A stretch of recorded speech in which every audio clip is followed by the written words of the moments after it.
Welcome to Nana classes. दोस्तों, नाना classes के YouTube channel पे आपका स्वागत है। आज है 13 जुलाई 2021 और 13 जुलाई 2021 के जितने भी most important Rajasthan current affairs के क्वेश्चन बनते हैं, आज हम उनका डिस्कस करेंगे। पूरा वीडियो ध्यान से देखना और लास्ट में मैं आपसे क्वेश्चन पूछूंगा जिसका जवाब आपको कमेंट बॉक्स में देना है। दोस्तों, वीडियो अच्छा लगे लाइक करना, शेयर करना। अगर आप चैनल पे नए हैं तो इसको सब्सक्राइब कर लेना और इसके पास लगे बेल आइकन के घंटे को दबा लेना ताकि जो भी वीडियो अपलोड हो आप तक उसका नोटिफिकेशन पहुंच के। तो टुडे मोस्ट इंपोर्टेंट क्वेश्चनों की आज हम चर्चा करने जा रहे हैं। सभी विद्यार्थियों को हार्दिक शुभकामनाएं, सभी को good morning, best of luck. आने वाले एग्जाम, हर एग्जाम के लिए आप कड़ी से कड़ी मिलाकर और मेहनत कर रहे हो, ऐसी ऐसी शुभकामनाएं मैं करता हूं। स्टार्ट करते हैं, जल्दी से लाइक और शेयर कर दो अपने इस सेशन को। और स्टार्ट 13 जुलाई 2021 के बेहतरीन क्वेश्चन। और पहला क्वेश्चन देखिए, साइबर क्राइम पर नियंत्रण करने के लिए साइबर क्राइम पर नियंत्रण करने के लिए किन दो जिलों में साइबर थाने खोलने की मुख्यमंत्री अशोक गहलोत जी ने मंजूरी दे दी है। बहुत इंपॉर्टेंट, साइबर क्राइम। अब दूसरा क्राइम तो चलता ही है और सबसे ज्यादा जितना भारत डिजिटल इंडिया हो रहा है, जितनी हमें सुविधा मिल रही है उतना नुकसान भी हो रहा है। ये साइबर क्राइम लगातार बढ़ता जा रहा है। तो साइबर क्राइम पर नियंत्रण के लिए किन दो जिलों में साइबर थाने खोलने की मंजूरी मुख्यमंत्री ने दी है? तो इसका उत्तर हो जाएगा भरतपुर और जोधपुर के अंदर। कहां पे? भरतपुर और जोधपुर में मुख्यमंत्री ने नए साइबर थाने खोलने की मंजूरी दे दी है। क्या इससे पहले भी राजस्थान के अंदर साइबर थाना है? बिल्कुल, जयपुर में राज्य का पहला साइबर थाना जयपुर के अंदर स्थित है। अब फिर मुख्यमंत्री अशोक गहलोत ने भरतपुर और जोधपुर में दो साइबर थाने खोलने की मंजूरी दे चुके हैं। और साइबर, बहुत सारे विद्यार्थियों को पता नहीं होता ये साइबर क्या होता है। तो इंटरनेट के माध्यम से जो अपराध किया जाता है, जो क्राइम किया जाता है, उसे साइबर कहते हैं। ध्यान रखना, किसी के पैसे निकाल लिए जाते हैं, किसी की आइडिया हैंग कर ली जाती है, इन चीजों के लिए ये स्पेशल साइबर थाने खोलने की घोषणा हुई है। आपने देखा होगा जो विद्यार्थी फोन पे चलाते हैं, गूगल पे चलाते हैं, उनके पास ना पहले एक रिक्वेस्ट आती है और फिर वो फोन कॉल करते हैं कि आपको कुछ ऑफर दिया गया है, फोन पे के द्वारा आपको इतने पैसे का ऑफर दिया गया है। तो ध्यान रखना, कोई भी उल्टा सीधा आपके पास कॉल आए उसको एक्सेप्ट नहीं करना है। न कोई उल्टो सीधे आप ऐप डाउनलोड किया करो और न ही कोई मैसेज को आप जवाब दिया करो। ध्यान रखना, आजकल इतने ज्यादा ऐप इंस्टॉल बड़े हो चुके हैं कि उनसे सिस्टम के आपके ईमेल आईडी जुड़ती है, खाता नंबर जुड़ता है और आपके जितने भी कोई दो चार पैसे पड़े हुए हैं, जितने भी आपके पास 4,000 5,000 या किसी के पास पड़े हैं नहीं पड़े हैं, तो जिसके पास पड़े हैं वो ट्रांसफर हो जाते हैं और आप कंगाल हो जाते हो। तो आपको दिन, आपने हमेशा सुना होगा, न्यूज में आती रहती है कि आज वहां से पैसे निकालिए गए, आज साइबर क्राइम ये हुआ, 50,000 यहाँ से हड़प लिए गए। तो इन चीजों को ध्यान रखना है और घर वालों को भी जागरूक करना है। तो साइबर क्राइम में भरतपुर और जोधपुर में खोलने की घोषणा मुख्यमंत्री अशोक गहलोत ने कर दी। अब जोधपुर की बात देखें तो जोधपुर की बात ताजा ये है कि हाल ही में राजस्थान का पहला हाईटेक पुलिस थाना, राजस्थान का पहला हाईटेक पुलिस थाना कहाँ खोला गया है? ये जोधपुर के अंदर खोला गया है। जोधपुर में ज्योतिबा फुले उपज मंडी, कृषि उपज मंडी स्थापित की जाएगी, ये बजट में घोषणा हुई है। दो चीजें आपको इंपॉर्टेंट याद रखनी है। इसके अलावा ध्यान रखना, अभी जोधपुर के पूर्व आईएएस, जोधपुर के पूर्व आईएएस अश्विनी वैष्णव को भारत के रेल मंत्री और आईटी विभाग का मंत्री बनाया गया। ये दो चीजें आपको याद रखना है। राजस्थान का दूसरा मेगा फूड पार्क भी कहां पे स्थापित होगा? जोधपुर के अंदर। भरतपुर, भरतपुर की ज्यादा कोई ऐतिहासिक कार्य नहीं है, फिर भी ध्यान रखना, हाल ही में बंसी पहाड़पुर चर्चा में है। बंसी पहाड़पुर का जो पत्थर है खनन क्षेत्र के लिए, इस पत्थर का प्रयोग अयोध्या राम मंदिर में प्रयोग किया जा रहा है, इसलिए इंपॉर्टेंट है। इसके अलावा रणथंभौर का जो केवला देव अभ्यारण्य है, घना पक्षी अभ्यारण्य, वो चर्चा में है क्योंकि यहाँ पे आपको पता है वेटलैंड हैबिटेटेड कंजर्वेशन सेंटर विकसित किया जाएगा। और एक और बात ध्यान रखना, भरतपुर की ऊर्जा मंत्री बीडी कल्ला ने यहाँ पे विज्ञान व प्रौद्योगिकी विभाग का क्षेत्रीय कार्यालय स्थापित करने की घोषणा की है। तो इतनी चीजें जब स्पेशल आती है तो आपको रोज बता दिया जाता है। दो याद रखना, साइबर थाने भरतपुर और जोधपुर। दूसरा क्वेश्चन देखिए, खादी और ग्रामोद्योग आयोग द्वारा बांस की खेती हेतु प्रोजेक्ट गोल्ड किस जिले से चलाया गया है? खादी और ग्रामोद्योग जो आयोग है उसके द्वारा बांस की खेती हेतु, कौन सी? बांस, नाम सुना है, बांस की खेती हेतु प्रोजेक्ट बोल्ड किस जिले से चलाया गया है? तो उदयपुर से इसकी शुरुआत हो चुकी है। तो सबसे पहले तो याद रखना, पेपर में आएगा प्रोजेक्ट बोल्ड का संबंध है किससे है? बांस से है। किससे है? बांस से है। बांस एक लंबा अपने वाला, आपको पता है घास है, इसको घास कहते हैं, वैसे जंगल की ज्वाला इसे कहा जाता है।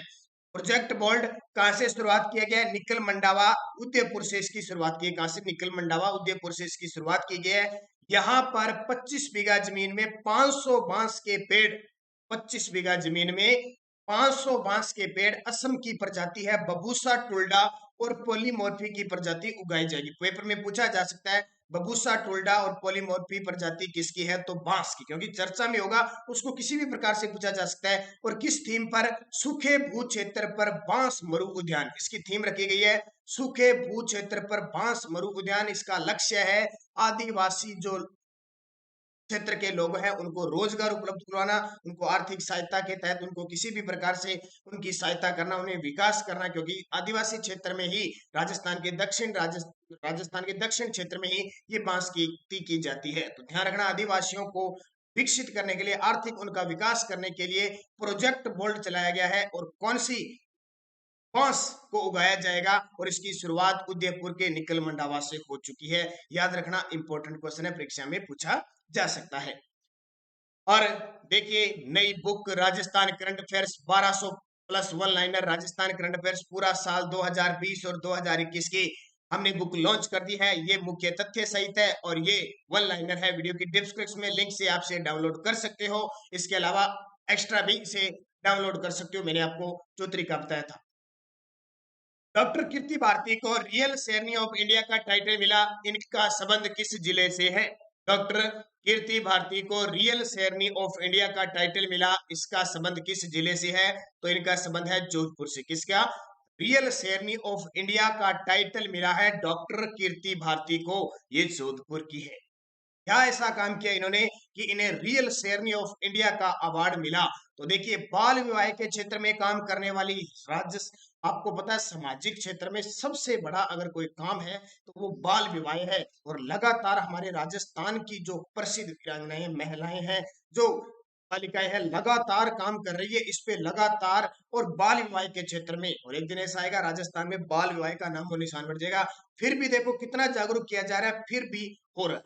बाल विवाह के क्षेत्र में काम करने वाली जोधपुर की डॉक्टर कीर्ति भारती को अमेजन प्राइम की ओर से रियल शेरनी ऑफ इंडिया का अवार्ड मिला। ठीक है, सामाजिक क्षेत्र में बहुत अच्छा काम किया है, बाल विवाह के क्षेत्र में काम। और फिर ये लोगों को जागरूक करती है, समाज में जागरूक करती है भी बाल विवाह के कितने नुकसान है, क्या होना चाहिए। आपको पता है बाल विवाह के क्षेत्र में, और बाल विवाह को रोकने का पूरा प्रयास करिए, जागरूक तो कर रही करिए, इसके अलावा जहां भी बाल विवाह है उनको निरस्त करने का काम भी किया जा रहा है। तो जोधपुर की डॉक्टर कीर्ति भारती को इस अमेजन प्राइम ने क्या किया कि टॉप विश्व की 10 महिलाओं को चुना गया जो इस प्रकार का कोई काम कर रही है। तो उसमें हमारे राजस्थान के जोधपुर की डॉक्टर कीर्ति भारती को भी रियल शेरनी ऑफ इंडिया का टाइटल मिला। ये बहुत बड़ी बात है। तस्वीर में दिखा देता हूं, मैं सुबह सुबह दर्शन करा देता हूं इस महान विभूति का। यह है डॉक्टर कीर्ति भारती जिन्हें यह अवार्ड दिया गया है। अगला, राज्य में भिक्षावृत्ति करने वाले बच्चों के लिए पुनर्वास हेतु बाल मित्र ग्राम किस स्तर पर बनाए जाएंगे? हाल ही में राज्य सरकार ने घोषणा की है कि जो भिक्षावृत्ति में लिप्त है, भिक्षा भीख मांगते हैं, बहुत बहुत छोटे छोटे बच्चे आपने बाजारों में देखे होंगे, छोटे छोटे कोई कचरा उठाते रहते हैं, कोई मांगते रहते हैं कि हमें ये कुल्फी दिला दो, हमें खाना खिला दो, हमें चाय पिला दो, हमें 1 रुपया दे दो, 2 रुपया दे दो, देखा है ना लगभग। और अपने वही सोचते हैं कि तू पढ़ता है क्या? अपने एक बार उसकी जिज्ञासा होती है, क्योंकि हम खुद पढ़ते हैं, हमारे मन में जिज्ञासा किया तो हम उसको पूछते हैं कि क्या तू पढ़ता है क्या? वो कहता नहीं, मैं नहीं पढ़ता, मेरे मम्मी पापा मुझे नहीं पढ़ाते। तो वो बच्चे हैं, उनके पुनर्वास हेतु बाल मित्र ग्राम किस स्तर पर बनाए जाएंगे? संभाग स्तर पर बनाए जाएंगे। किस स्तर पर? संभाग स्तर पे। किसने मुहिम शुरू की है? तो राजस्थान बाल अधिकार संरक्षण आयोग द्वारा, राजस्थान बाल अधिकार संरक्षण आयोग द्वारा प्रदेश में काम नहीं कलम दो अभियान, कौन सा है? काम नहीं कलम दो अभियान के तहत भिक्षावृत्ति करने वाले बच्चों को पुनर्वास हेतु संभाग स्तर पर बाल मित्र ग्राम बनाए जाएंगे। और राजस्थान का आपको बताया बजट में, पिछले बजट में 2020-21 के बजट में घोषणा हुई थी, राजस्थान को भिखारी मुक्त बनाया जाएगा। इसकी शुरुआत जयपुर से होगी। तो राजस्थान का पहला भिखारी मुक्त जिला कौन सा बनेगा? जयपुर। एक तो ये याद रखना। अब बात आती है राजस्थान बाल अधिकार संरक्षण आयोग, इसकी स्थापना होती है 2010 के अंदर। स्थापना कब होती है? 2010 में। और वर्तमान राज्य बाल अधिकार संरक्षण आयोग की अध्यक्ष है संगीता बेनीवाल, जिनका संबंध जोधपुर जिले से है। तो बात समझ में आ गई होगी। जो बच्चे भिक्षावृत्ति में लिप्त है उनके पुनर्वास हेतु बाल मित्र ग्राम बनाए जाएंगे किस स्तर पे? संभाग स्तर पे। और इस कौन बनाएगा? राजस्थान बाल अधिकार संरक्षण आयोग, क्योंकि उसका काम ही यही है, महिला व बाल अधिकार संरक्षण आयोग का काम है, तो वो ये काम करेगा। और इस योजना का नाम, इस अभियान का नाम क्या रखा गया है? काम नहीं कलम दो अभियान। अगला, 12 जुलाई को हनुमानगढ़ जिले का स्थापना दिवस मनाया जाता है। इसकी स्थापना कब हुई देख लो। कल राजस्थान के 31वें जिले हनुमानगढ़ जिले का स्थापना दिवस मनाया गया। इसकी स्थापना 1994 को हुई थी। 12 जुलाई 1994 को श्री गंगानगर जिले से पृथक होकर हनुमानगढ़ जिले का गठन किया गया। हनुमानगढ़ जिले का गठन किया गया। अब बात आती है, थोड़ी सी ज्यादा कोई ऐतिहासिक घटना हनुमानगढ़ जिले की नहीं है, फिर भी थोड़ी सी पढ़ लेते हैं, क्योंकि 1994 में ये बना, उसके बाद में थोड़ी बहुत ही घटना हुई है, ज्यादा नहीं है, कोई ज्यादा करंट के क्वेश्चन भी नहीं है, तो चर्चा कर भी लेते हैं। ये देखिए हनुमानगढ़ जिला, सबसे पहले देखिए सोफे के आकार का, आकृति पूछे सोफे के आकार का है। इसका वन्य जीव शुभंकर है किलकिला, छोटा किलकिला इसका वन्य जीव शुभंकर है। अब देखिए ये कहां से कहां लगता है? ये सीमा पंजाब से भी बनाता है और ये सीमा हरियाणा से भी बनाता है। हरियाणा से सबसे ज्यादा सीमा बनाने वाला राजस्थान का जो जिला है वो हनुमानगढ़ है। एक तो ये बात आपके समझ में आ गई, इधर श्री गंगानगर से, इधर बीकानेर से, इधर चूरू से सीमा बनाता है, इधर पंजाब हरियाणा से ये सीमा बनाता है। तो ये क्लियर हो गया।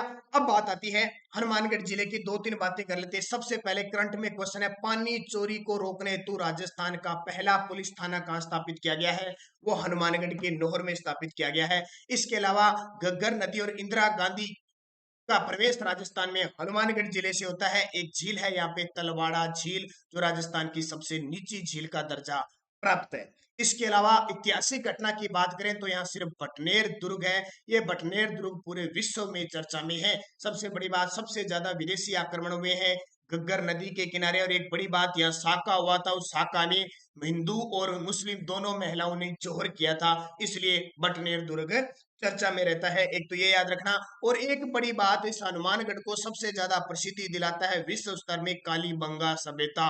तीन सभ्यता इंपॉर्टेंट है, कालीबंगा, बिल्लीबंगा और रंगमहल।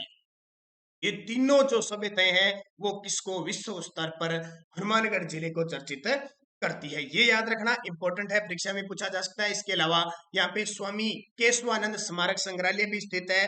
खेलों के सम्मान के लिए पूरे राजस्थान में हनुमानगढ़ जिला प्रसिद्ध है। और एक भद्रकाली माता का मेला भी लगता है। भद्रकाली माता का मंदिर है पल्लू हनुमानगढ़ के अंदर। तो इतनी चीजें आपको याद रखना है। हनुमानगढ़ में अगर क्वेश्चन आता है तो या तो आएगा तलवाड़ा झील से, या बटनेर दुर्ग से, या फिर कालीबंगा सभ्यता से। और कोई ज्यादा क्वेश्चन हनुमानगढ़ जिले से बनने की संभावना नहीं रहती। और संभाग किस में आता है? बीकानेर संभाग में आता है। हाल ही में 12 जुलाई को हनुमानगढ़ जिले का स्थापना दिवस मनाया गया। और पीडीएफ हमारी टेलीग्राम पर नानक क्लासेस स्टडी अड्डा ग्रुप में मिल जाती है। देखिए नानक क्लासेस 11,800 के आसपास विद्यार्थी जुड़े हुए हैं। तो वीडियो की डिस्क्रिप्शन में लिंक है, वहां से आप इस पे टेलीग्राम के इस ग्रुप को Nanak classes Rajasthan current affairs नाम से बना हुआ है, इसे ज्वाइन जरूर कीजिए। ये नाम देखिए, कॉन्टैक्ट नंबर है मेरा है, देखिए मेरा नाम शिव कुमार है, ऊपर मेरे नंबर है। और मेरे साथ जो मेरा पार्टनर है जो पीडीएफ वगैरह तैयार करता है, मलकीत सिंह, इसके नंबर है, ठीक है। तो दोनों आपके पास उपलब्ध है। तो डाउनलोड पीडीएफ लिंक और कोई भी सूचना यहाँ पे आपको प्राप्त हो जाती है। इसके अलावा ये याद रखना, राजस्थान करंट अफेयर्स की 1000 प्लस मुख्य सिद्ध हमारी बुक तैयार हो चुकी है लास्ट 6 मंथ की, जनवरी से जून 2021 की। जो विद्यार्थी सिर्फ 50 रुपए में लेना चाहता है तो वीडियो के डिस्क्रिप्शन में लिंक से ले सकता है। लेकिन अगर किसी को 2020 की, 2021 की और इसके अलावा योजना, पुरस्कार, खेल परिदृश्य, कौन क्या, ये सारा चाहिए तो 100 रुपए प्राइस है। 100 रुपए पे कीजिए आप फोन पे, गूगल पे और पेटीएम से। 80 नंबर बता देता हूँ, 8094496272, इस पे करके आपको सीधी व्हाट्सएप पे मिल जाएगी। सीधी इसी नंबर पे व्हाट्सएप की सुविधा है, व्हाट्सएप पे मिल सकती है। और अगर अकेला 2021 का लेना चाहता है तो इसी नंबर पे आप 50 रुपए पे करके भी आप ले सकते हो। अगला क्वेश्चन देखिए, विंबलडन ओपन 2021 का खिताब किसने जीता? विंबलडन ओपन 2021 का खिताब, तो ये एक टेनिस टूर्नामेंट है, याद रखना इंग्लैंड के अंदर होता है। पूरे साल में 4 ग्रैंड स्लैम होते हैं, Australia open, Wimbledon open, French open और अमेरिकी ओपन। तो विंबलडन ओपन समाप्त हो चुका है। विंबलडन ओपन 2021 का खिताब किसने जीता? उपयुक्त सभी पुरुष में भी तो जीता नोवाक जोकोविच ने, और महिला में जीता एशले बार्टी ने। ध्यान रखना, राजस्थान करंट अफेयर्स के साथ इंडिया और इंटरनेशनल का, जिनके भी टॉपिक है वो भी पढ़ना इंपॉर्टेंट है। ये चारों ग्रेड स्लैम तो पेपर में पूछे जाते हैं, ध्यान रखना। तो मुख्य तथ्य है, पुरुष एकल का खिताब जीता नोवाक जोकोविच ने, सर्बिया के हैं। उप विजेता मेटेया बेरेटिनी रहा। और महिला एकल में खिताब जीता एशले बार्टी ऑस्ट्रेलिया के हैं, और उप विजेता कैरोलिना प्लिस्कोवा चेक गणराज्य में। तो बहुत सारे विद्यार्थी नए जुड़े, ध्यान रखना ये राजस्थान में नहीं होता। कहीं आप सोचो कमेंट करने लग जाओगे सर राजस्थान के किस जिले में हुआ, ये पूरे विश्व स्तर का है। पूरे साल में 4 ग्रेड स्लैम होते हैं, वो 4 ग्रेड स्लैमों में विंबलडन ओपन हुआ, जिसका ये विजेता पुरुष में रहे नोवाक जोकोविच सर्बिया के, और महिला में विजेता रही एशले बार्टी ऑस्ट्रेलिया की। ये क्वेश्चन दोनों याद रखना, आपके लिए परीक्षा की दृष्टि से इंपॉर्टेंट है। अब पिछले वीडियो का क्वेश्चन था राजस्थान का चौथा हॉकी एस्ट्रोटर्फ स्टेडियम कहां बनेगा, तो इसका उत्तर है उदयपुर के अंदर बनेगा। आप सभी विद्यार्थियों का सही जवाब था, बहुत ही अच्छी बात है। इससे पहले जयपुर, अजमेर और खेलगांव उदयपुर के अंदर बने हुए, चौथा उदयपुर के मोहनलाल सुखाड़िया विश्वविद्यालय के अंदर बनेगा। एक क्वेश्चन आपके लिए छोड़ के जाता हूं, जिसका जवाब आपको कमेंट बॉक्स में देना है। हाल ही में किस जिले में आहू व चमली नदियों के पानी का संगम किया गया है? हाल ही में किस जिले में आहू व चमली नदियों के पानी का संगम किया गया है? कोटा, झालावाड़, टोंक, उदयपुर। सही जवाब आपको देना है। ये क्वेश्चन आपके लिए सारे विद्यार्थी बढ़िया शानदार तरीके से जवाब दोगे। यस्टरडे डोज क्या थी? तारकिन का दरवाजा किस जिले में स्थित है? नागौर जिले में। सभी विद्यार्थियों का सही था। चैम्बर ऑफ प्रिंसेस का प्रथम चांसलर कौन था? गंगा सिंह। ये भी बीकानेर के शासक गंगा सिंह। क्षेत्रफल में राजस्थान का जैसलमेर जिला धौलपुर जिले से कितना बड़ा है? तो 12.66 गुना बड़ा है। बहुत ही अच्छा जवाब सभी विद्यार्थियों का। जेंटलमैन एग्रीमेंट का संबंध किस रियासत से है? जयपुर से। और जुगलमेन चरित्र की रचना किसी ने? कृष्णदास परिहारी ने। ये पांचों जवाब जिस भी विद्यार्थी ने दिए, इन सभी को हार्दिक शुभकामनाएं। अब आपके लिए नेक्स्ट हो जाए, सोम व जाखम नदियां किस नदी की सहायक नदियां हैं? सोम व जाखम नदियां किस नदी की सहायक नदियां और कहां जाके मिलती है, ये भी आपको बताना है। संविधान सभा के सदस्य सरदार सिंह किस रियासत से जुड़े हुए थे? संविधान सभा के जो सदस्य राजस्थान से थे, सरदार सिंह, जो 15 सदस्य जुड़े हुए थे ना, राजस्थान से भी संबंध थे, राजस्थान से संविधान सभा में सरदार सिंह थे। उनका संबंध किस क्षेत्र से था? राजस्थान लघु उद्योग निगम की स्थापना कब की गई? राजस्थान लघु उद्योग निगम की स्थापना कब की गई? प्रताप सिंह बारठ को किस कांड के संदर्भ में गिरफ्तार किया गया? और किस राजपूत राजा की मृत्यु बुरहानपुर में हुई थी? ये सारे क्वेश्चन एनसीईआरटी आरबीएसई छठी से 12वीं तक की किताबों से लिए गए। और लगातार जो शाम 9 बजे आपको क्लास मिलती है, उस क्लास में लगातार आपको छठी से 12वीं तक की किताबों में जो संग्रह है, उसी संग्रह से आपको क्वेश्चन दिए जाएंगे। ध्यान रखना, पढ़ते रहना बढ़िया तरीके से, लगातार आपको पूरा कवर करवा दूंगा मैं। तो वीडियो को लाइक करना, शेयर करना, सारे विद्यार्थी जितने भी हैं शेयर जरूर किया करो अपने दोस्तों में। टेलीग्राम, व्हाट्सएप, आपके पास जितने भी ग्रुप बने होते हैं, कल के विद्यार्थी जिन्होंने कमेंट बॉक्स में जवाब दिए थे उनके नाम मैं आपको जरूर बताऊंगा। कांतिलाल पुरोहित, हेमलता नागर जी, इसके अलावा महेश डामोर, गवलेश सैनी जी, नितिन वैष्णव, स्वाति अग्रवाल, जमेश नवाबजादे, वासुदेव एम, मिस्टर ललित कुमार, राकेश शर्मा, झुंझुनू फौजी, जय हिंद, जावेद हुसैन, मानवी व्यास, इसके अलावा दीपक कुमार प्रजापत, रेखा कीचरत, दीपक कुमार, विजय मीणा, मोहम्मद नासिर, अमरजीत, पंकज शर्मा, भरत गिरी, श्वेता भारद्वाज, सपना कुमारी, सुमेर भाटी, ओम प्रकाश बेरवा, संकुतला देवी, कविता लुलानिया, आकाश गुजरात, गुर्जर चेना जी, राजगोला जी, कुलदीप मेघवाल, केएस झाला, सत्य प्रकाश शर्मा जी, मंजीत लीलाधर, इसके अलावा सोनिया नरवालिया, माधुराम, बाबूलाल सेन, राम प्रसाद मीणा जी, राहुल शर्मा, अनिशा कंवर, राहुल कुमार, पूजा जाट, पूजा शर्मा, राजगोला जी, इसके अलावा निहारिका जाट, दिया, नेहा गेदर, जितने भी विद्यार्थी हैं, मनीषा बिश्नोई, मोनिका बिश्नोई, सुमनदीप कौर, रुकुमा कुमारी, जितने भी विद्यार्थी हैं उन सभी को हार्दिक शुभकामनाएं। धन्यवाद। बढ़िया तरीके से लगातार अध्ययन कीजिए।